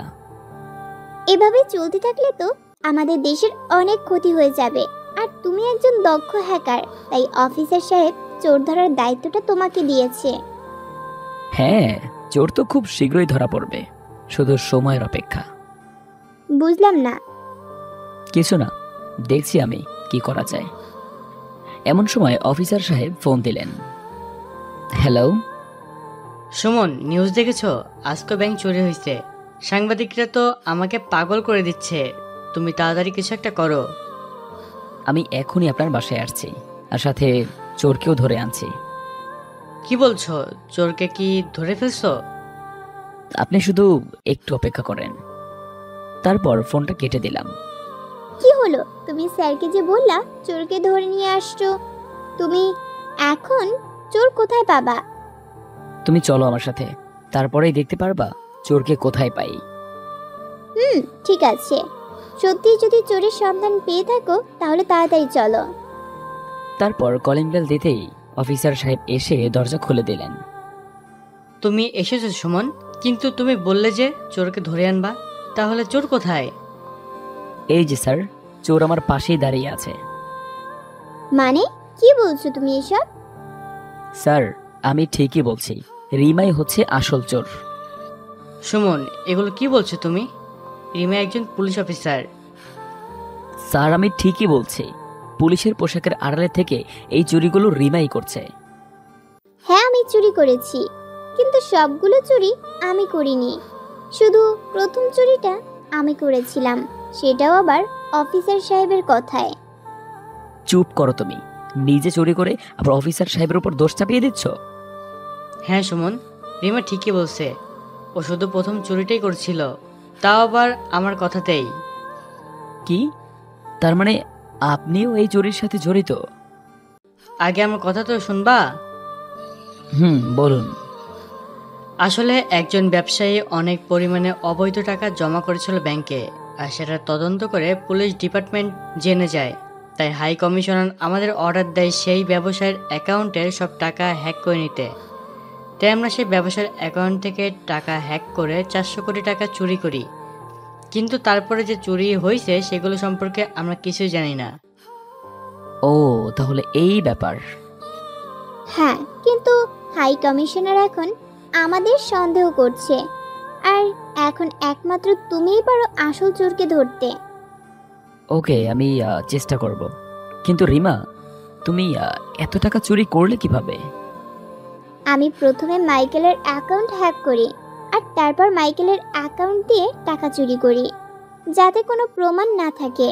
আর এই বিষয়ে মাইকেল সব জানতো, আর সে আমাদেরও সাহায্য করেছে। কিন্তু মাইকেলকে কে মারতে পারে? এই রহস্যটাই তোমাকে প্রথমে খুঁজে বের করতে হবে, কারণ মাইকেলের খুনিকে ধরতে পারলেই তুমি নির্দোষ প্রমাণিত হবে। আর নইলে সামনে মাসে তোমাকে কোর্টে পাঠানো হলে আমাদের আর কিছুই করার থাকবে না, কারণ আমাদের পক্ষে কোনো প্রমাণ নেই। তুমি ঠিক বলেছ।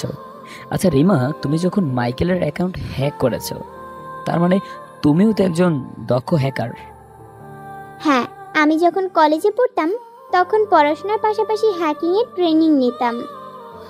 গুড, তাহলে এই কাজে তুমি আমাকে সাহায্য করবে, তাহলে কাজটা অনেক সহজ হবে। শিওর। আমার হবু বরকে আমি সাহায্য না করলে হয় নাকি? হবু বর মানে? ও স্যার, আপনাকে তো বলাই হয়নি, সামনের সপ্তাহে আমার আর সুমনের বিয়ে। Wow, congratulations. ধন্যবাদ স্যার। তারপর আমি আর রিমা বাসার উদ্দেশ্যে রওনা হলাম। বাসায় আসতে আসতে রাত প্রায় 12:30 বেজে গেল। বাসায় গিয়ে খাওয়া দাওয়া করে কম্পিউটারের সামনে নিয়ে বসে পড়লাম। ব্যস্ততার কারণে আমার প্রিয় রিয়েল ক্রিকেট গেমটা অনেকদিন হলো খেলা হয় না, তাই একটু গেম খেলতে বসলাম। তারপর প্রায় রাত 2টা পর্যন্ত গেম খেলে ঘুমিয়ে পড়লাম। খুব সকালে ঘুম থেকে উঠে মাকে বললাম রান্না করতে, খাওয়া দাওয়া করে কলেজে যাব। অনেকদিন হয়েছে কলেজেও যাওয়া হয় না। তারপর মা রান্না করে দিল, আর আমি খাওয়া দাওয়া করে কলেজের দিকে রওনা হলাম। এই যে হবু বর, এত সেজে গুজে কোথায় যাওয়া হচ্ছে? অনেকদিন হলো কলেজে যাওয়া হয় না, তাই ভাবছি একটু কলেজে যাই। যাও, তাড়াতাড়ি আসবা। আর কোনো মেয়ের দিকে তাকিয়েছো তো ধরে জেলে ভরে দিব। Okay madam. তারপর কলেজে চলে আসলাম। একটা ক্লাস করে ক্যাম্পাসেই বসে আছি। হঠাৎ করে ফোনে একটা মেসেজ আসলো, আর মেসেজটা ওপেন করে ছোটখাটো একটা শর্ট খেলাম। মেসেজটা এসেছে একটা অচেনা নাম্বার থেকে, আর মেসেজটা ছিল এরকম: কি মিস্টার সুমন, কি এমন হ্যাকার হলে যে আমাকে ধরতেই পারলে না? যাই হোক, এখন আর গোপনে চুরি করব না, এখন থেকে তোমাকে জানিয়ে চুরি করব। আগামী দুপুর 2টায় 45 কোটি চুরি করতে যাচ্ছি, পারলে আটকাও। তারপর আমি তাড়াতাড়ি করে ওই নাম্বারে ফোন দিলাম, কিন্তু ফোনটা বন্ধ দেখাচ্ছে। আর এক মুহূর্ত ক্যাম্পাসে বসলাম না, দ্রুত বাসায় এসে সোজা রিমার ঘরে চলে গেলাম। কি হলো, এভাবে হাঁপাচ্ছ কেন? দেখো এটা কি। তারপর মেসেজটা রিমাকে দেখালাম। এবার অপরাধী একটু বেশি বাড়াবাড়ি করছে, যেভাবেই হোক ওকে ধরতেই হবে। হ্যাঁ, আর এবার কাজ করব আমরা দুজন মিলে। বলো কি করতে হবে? শোনো, তুমি অফিসার সাহেবকে বলে একটা কম্পিউটারের ব্যবস্থা করো। কেন? তোমার তো একটা আছেই। এটাতে হবে না, আরেকটা লাগবে। রিমা অফিসার সাহেবকে ফোন করে সবকিছু খুলে বলল, আর অফিসার সাহেব বললেন সন্ধ্যার মধ্যে একটা কম্পিউটার পাঠিয়ে দেবেন। দীর্ঘ অপেক্ষার পর সন্ধ্যার সময় কম্পিউটার পৌঁছে দেওয়া হলো আমাদের বাসায়। তারপর কম্পিউটারটা আমার রুমে এনে সেট করলাম, আর রিমা ওর অ্যাকাউন্ট লগ ইন করলো, আর এদিকে আমি আমার কম্পিউটার ওপেন করলাম। এখন বলো কি করতে চাচ্ছ তুমি? আমরা আমাদের দুজনের অ্যাকাউন্ট দিয়েই চর্যাপদ ব্যাংকের ওয়েবসাইট ট্র্যাক করে রাখবো। তাহলে চোর যখন হ্যাক করে টাকা চুরি করতে যাবে, তখন তার অ্যাকাউন্ট হ্যাক হয়ে আমাদের কম্পিউটারে চলে আসবে। তাহলে দুজনের কি দরকার? শুধু তুমি করলেই তো পারো। আরে বোকা, দুজনেই ট্র্যাক করে রাখি। যদি একটা মিস হয়ে যায় তাহলে আরেকটা তো কাজ করবে। আর যদি দুইটা মিস হয়ে যায়? ওই, তুমি শুধু নেগেটিভ চিন্তা করো কেন। তারপর দুজনের অ্যাকাউন্ট দিয়েই চর্যাপদ ব্যাংকের ওয়েবসাইট ট্র্যাক করে রাখলাম, আর ব্যাংকের ম্যানেজারকে ফোন করে বলে দিলাম যেন সকল ওয়েবসাইটের সিকিউরিটি সিস্টেম আরও হার্ড করে রাখে। পরের দিন দুপুর 2টা পর্যন্ত আমি আর রিমা অপেক্ষা করে রইলাম, কিন্তু আমাদের পরিকল্পনা ব্যর্থ হয়ে গেল। কারণ চোর যেই কাজটা করেছে সেটা আমরা কখনো ভেবেই দেখিনি।